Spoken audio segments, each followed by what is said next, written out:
Good morning, students. Today let us see what is infertility. Infertility, an woman who is unable to conceive is called infertile. See here, it is not only a woman, even a man who is unable to produce a offspring are called as infertile only. So it will be more appropriate if I say infertility is a failure to conceive. It is the failure to conceive. It might be a male or a female might be the reason, but it is a failure to conceive even after 1 to 2 years of regular unprotected sex. So the term can also be replaced by a word called sterility. So a large number of couples all over the world, even including India, are infertile, meaning they are unable to produce a child in spite of having a unprotected sexual cohabitation. So what might be the reason? Might be from a male or a female or from a both. So let us see the reason for infertility may be defect in a man, or it can be a defect in a woman, or can be both. But in the society, often the female is blamed for couple being childless.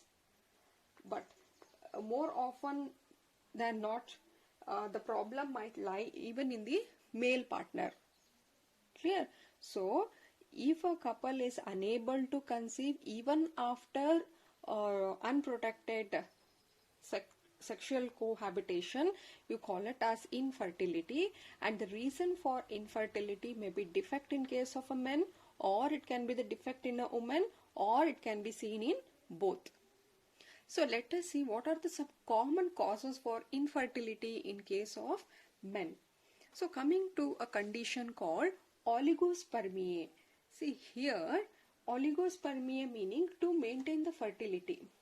There must be, in order to maintain a fertility, we say that there must be almost 20 million sperm is necessary.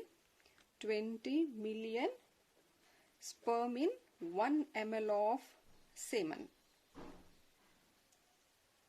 To maintain a fertility, it is 20 million sperm in 1 ml of semen is required.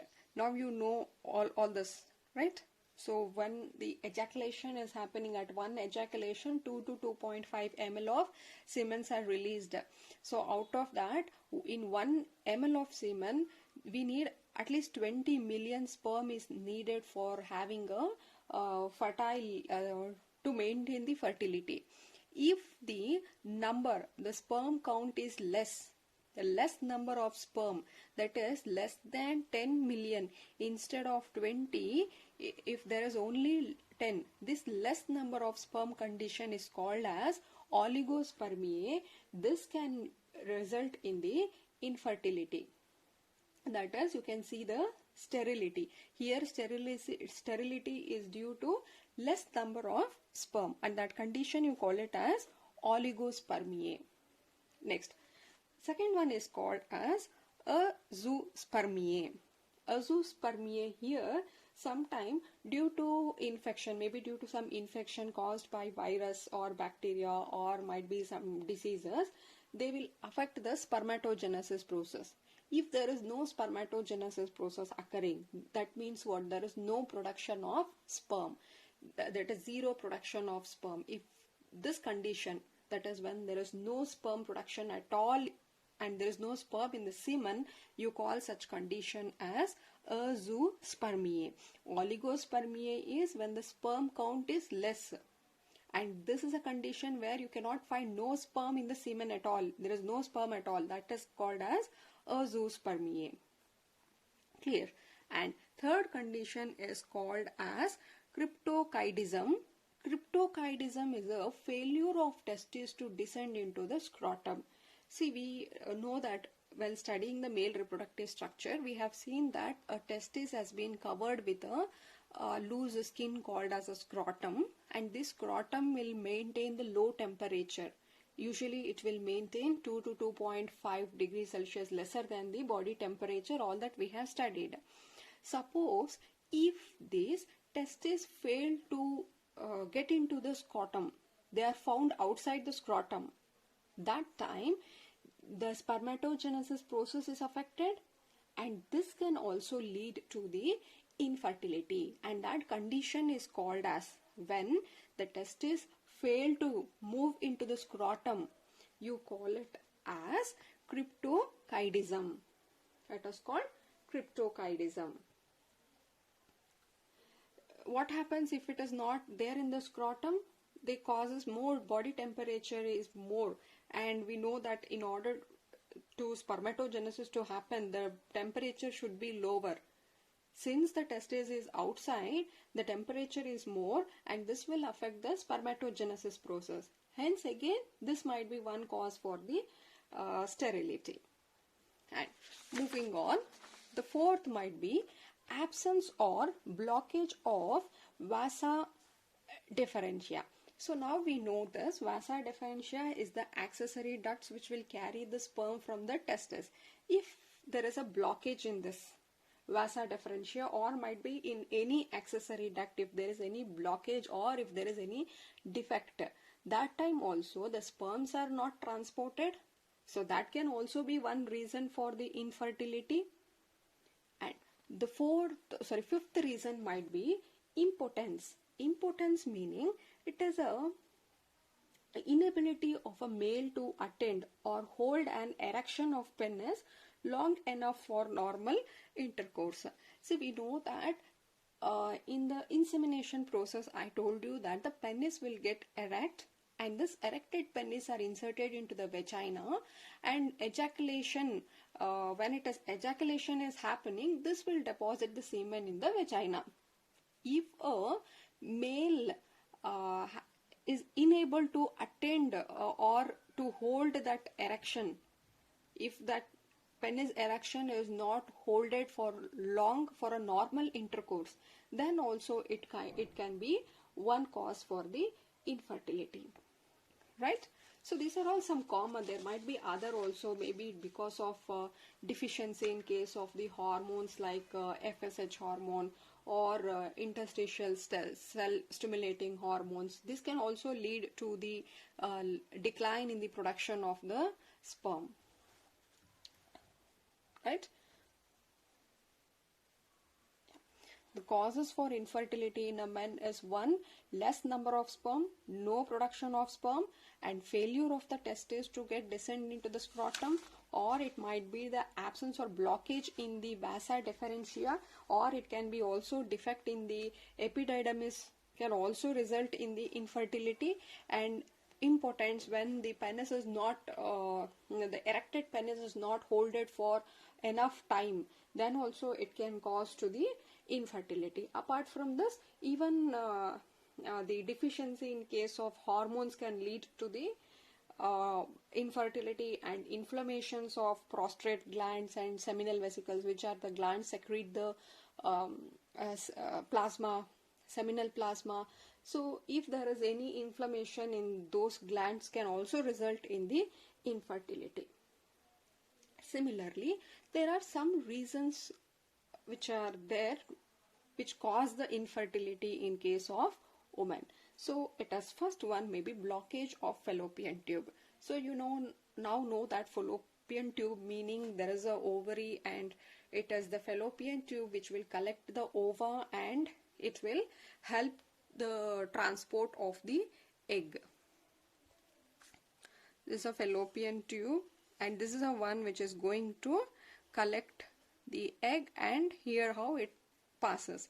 If there is any blockage in this fallopian tube, that can also result in the infertility. Now if there is any blockage, what happens? It will not allow the egg to move further. At the same time, it will not allow the sperm to meet the egg which is present here. So this can be one. And uterus is very small. So these are some birth defect. Maybe because of birth defect, the uterus is so small that here the uterus is so small that it cannot help for the implantation is one. And improper development of the uterus. Improper development of the uterus can be one reason. or injury or diseased ovary. If there is any damage in the ovary which will affect the oogenesis process, that time also there is no egg production happening, so that can be one reason. Or non-ovulation, anovulation, it is also called as anovulation or non-ovulation, and oligo-ovulation, meaning a defective ovulation has happened. Here ovulation has not happened. Oligo meaning it is a defect ovulation has happened. And again, why defect? Maybe because of the hypothalamo-pituitary complex. Because of these complex, or might be due to the secondarily by thyroid or adrenal dysfunctioning. All this can lead to a non-ovulation or defect ovulation. That can also be one reason here. Clear? So either the blockage in the fallopian tube. See, sometimes what happens, fallopian tubes may fail to pick up the ovum. So whatever here it is the ovary, the fallopian tube might fail to pick up the ovum and have the impaired motility or loss of cilia or blocked this tube. All that might be one reason. If uterus is too small, or it might be due to the improper development of uterus, these make the implantation impossible. Even the endometrium lining is necessary. If there is any defect in the endometrium, defective endometrium due to reduced, or it might be also due to excess secretory activity, this can also be one reason. And injury or diseased ovary might be one more, and it is anovulation or it is non-ovulation. And defective oligo-ovulation due to the hypothalamo-pituitary complex can happen, or this defect may be due to the thyroid or may be due to the adrenal dysfunctioning. These are all some causes for infertility in case of women. Clear? Now, but there is a corrective treatment for some of these disorders, and thereby enabling the couples to have the children. However, such corrections are not impossible. See, some of them are not possible. The couples could be assisted, just a small help to have a child through a special technique. We call it as assisted reproductive technology. Assisted reproductive technologies, you can also call it as ART. So these are all some assisted reproductive technology, you can call them as ART. Here couples are assisted for what? To have a child, that is to reproduce by using certain techniques. The techniques which are used or which are being assisted for reproducing are called as assisted reproductive technology. Let us see some of the assisted reproductive technology, and this is a 5-mark question. Even the birth control was a 5-mark question, and assisted reproductive technologies are 5-mark question. Let's take up this ARTs. See, in the assisted reproductive technology, the first one is called as IVF, in vitro fertilization. In vitro meaning in the laboratory. In vivo meaning inside the body. Something happening inside the body are called as in vivo, and which is happening outside is referred to as in vitro. Okay, so this is in vitro fertilization, meaning fertilization is happening in the lab, not inside the body. It is outside, that is in the lab. It is happening in the lab. This is one of the most commonly used procedure. It was many decades here back only. The experiment was performed where the doctors joined the woman egg with a man sperm. That was done in the laboratory in a glass dish. And this was a first fertilization happened outside a woman body, and now this technique we call it as test tube baby, right? So we call here in vitro fertilization, meaning eggs are combined with, see, we have to take the eggs, these are combined with the partner's sperm, and this is happening in a dish which is in lab, in a dish which is in the lab.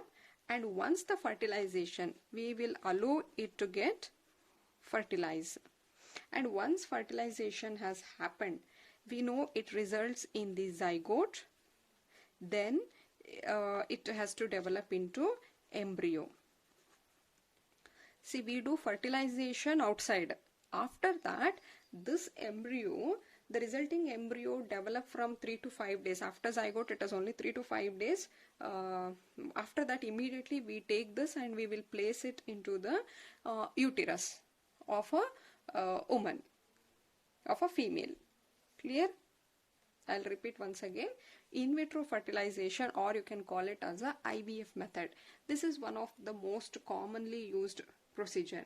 What we are going to do here is, we are collecting the egg and we are collecting the sperm from the partner, and we make this fusion, that is, egg has to get fused with the sperm, and that fertilization process we are making in the laboratory. And once it gets fertilized, it results in the zygote.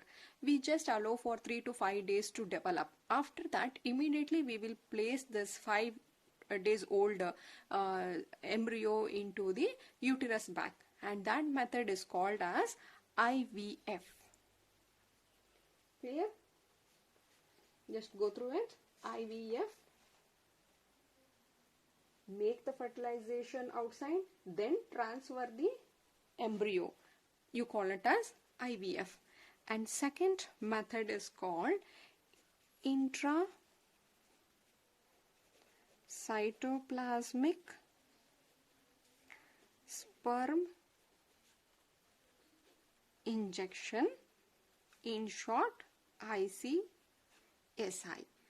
Here, one of the partner's sperm is placed inside the egg. See, this is an egg here. Egg will have the haploid nucleus. So using a syringe, what we do is, so this is a syringe,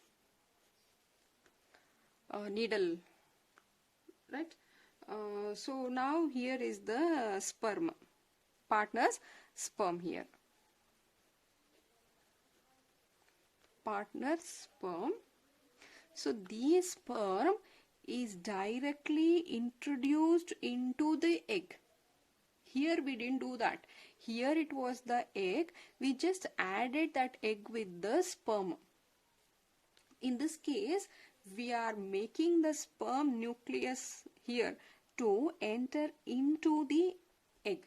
So intra meaning inside, where cytoplasmic, it is the sperms are injected into the cytoplasm of the egg.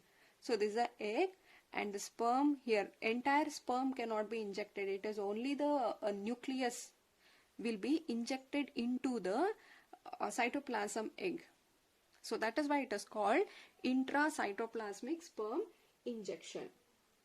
One of the partner sperm is placed inside the egg with a microscopic needle, very small needle, rather than many sperm positioned very close like this. We are not doing like that.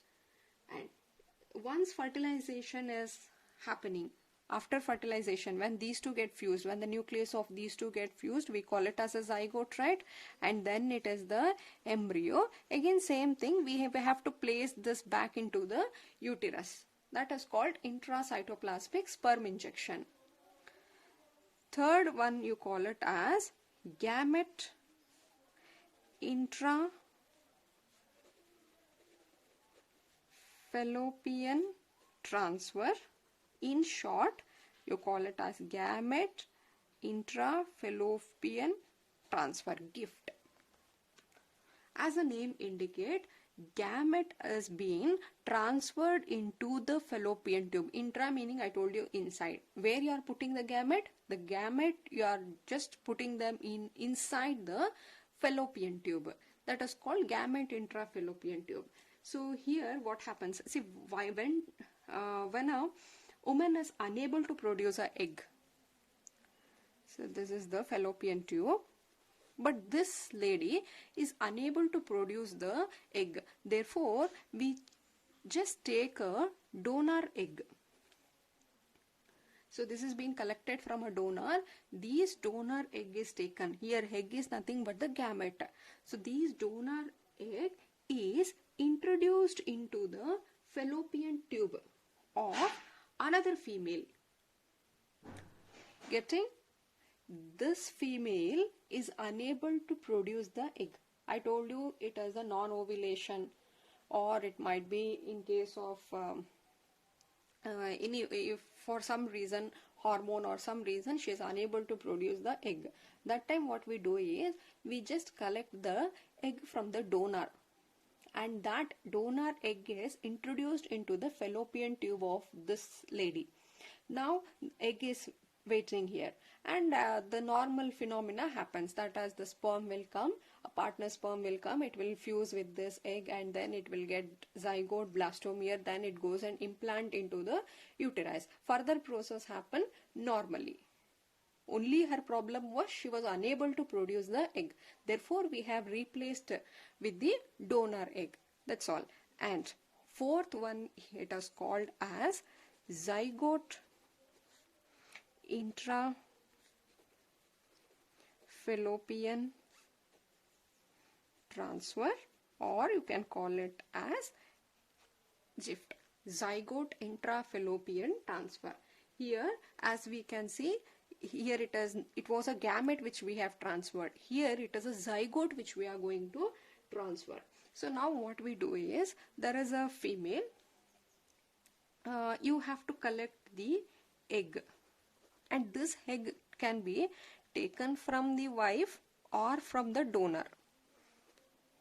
Collect the egg. Either if the wife is able to produce the egg, collect it from the wife. If she fails, take it from the donor. However, you have to collect the egg. On the other side, we have to take the sperm, and this sperm can be collected from the husband or it is same donor. If this husband is unable to produce a sperm, or if there is no production or very less number of sperm production, you can just take it from the donor. So somehow collect the sperm. Now both are collected and these are allowed to fertilize. Now this result in what? Zygote, and are induced to form the zygote under appropriate conditions should be given inside the laboratory also. And now here there is two possibility. One, the zygote or early embryo. Early embryo meaning I am talking up to till 8 blastomere stage it attains. See, zygote has to divide into 2, then it will divide into 4, 4 to 8, right? Till that you call it as a early embryo. Either you can take this zygote or this early embryo up to this 8 blastomere stage, and then it could be transferred into the fallopian tube. This is transferred into the fallopian tube. This into fallopian tube. Clear? Zygote, take the egg, collect the sperm, allow it to get fertilized, it will result in the zygote. Either zygote or the early embryo, meaning up to the 8 blastomere stage. You can just take that and you transfer it into the fallopian tube. That is called zygote intrafallopian transfer. You are putting zygote into the fallopian tube. This is one. Suppose if it is after that, if it has crossed more than 8 blastomere stage, then you cannot put it into the fallopian tube. We have to put that into the uterus. Got? That is, if it is more than 8 blastomere, if it is more than 8 blastomere, we cannot put that into fallopian tube, but you should put them into the uterus, and that you call it as intrauterine transfer. or you call it as IUF. Sorry, IUT. That is transfer. Clear?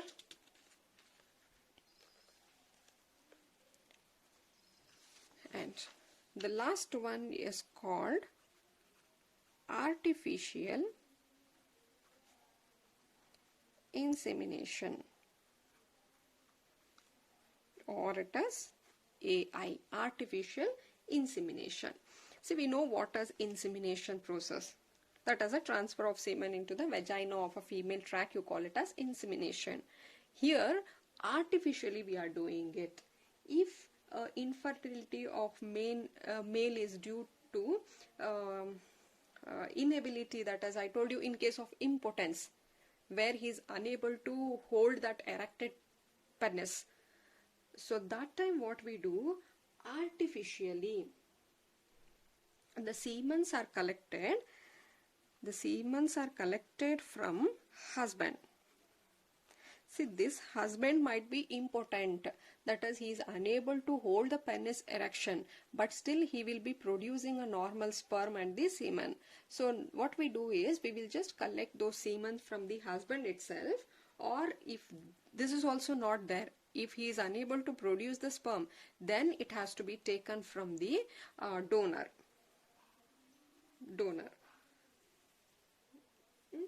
So now, healthy donor, it is artificially introduced into the vagina or to the uterus.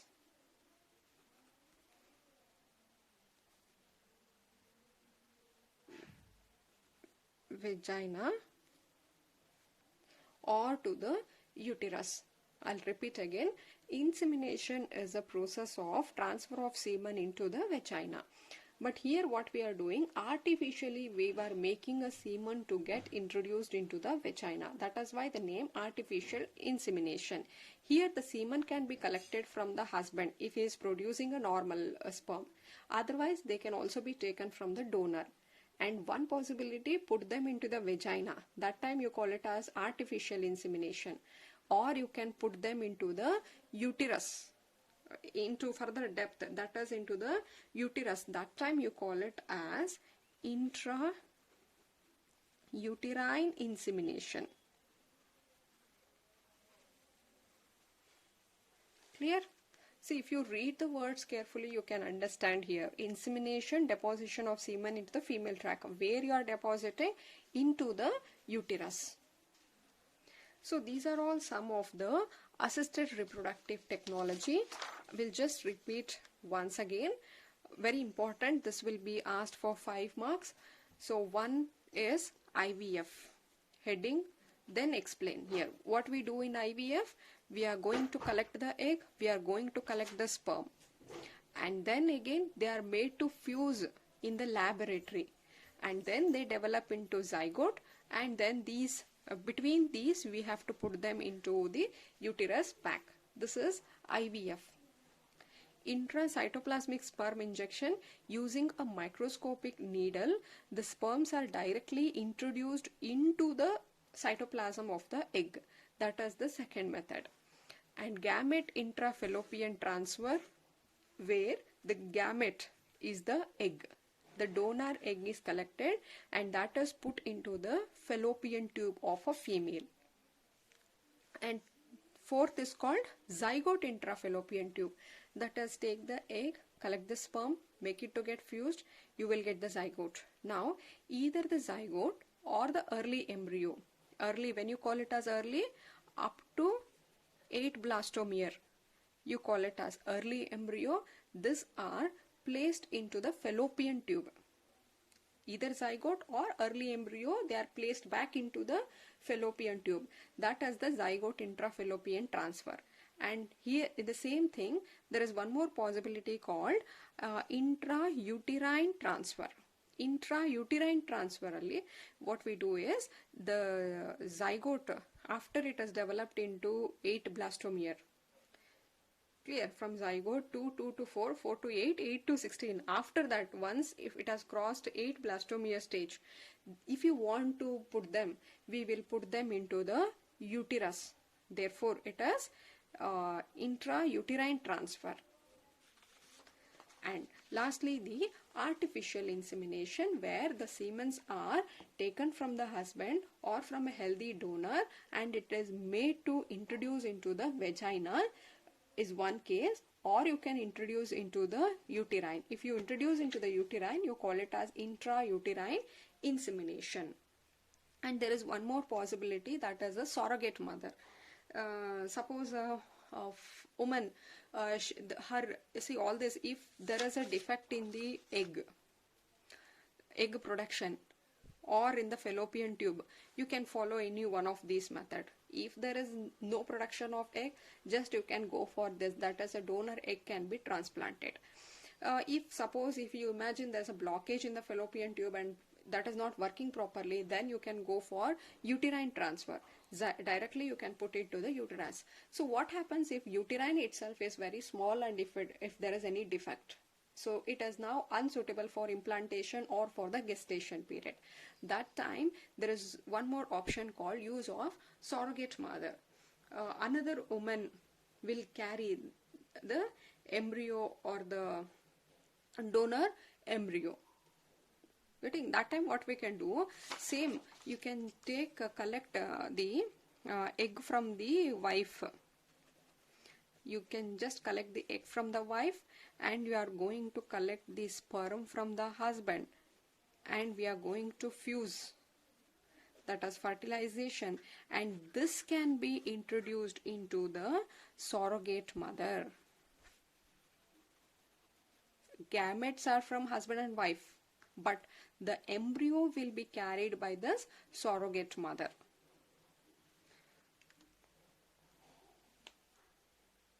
So these were all some the assisted reproductive techniques. With this we will complete the unit reproduction. Clear? Till now we have completed 4 chapters, that is reproduction in organism, sexual reproduction in flowering plant, human reproduction and reproductive health. So totally this unit is about 25 marks. Clear? And in our next video we'll take up a new chapter. We'll move to genetics. Hope I am clear with all the concept. Prefer your NCERT textbook. Make these notes. Yeah, prepare yourself. Thank you.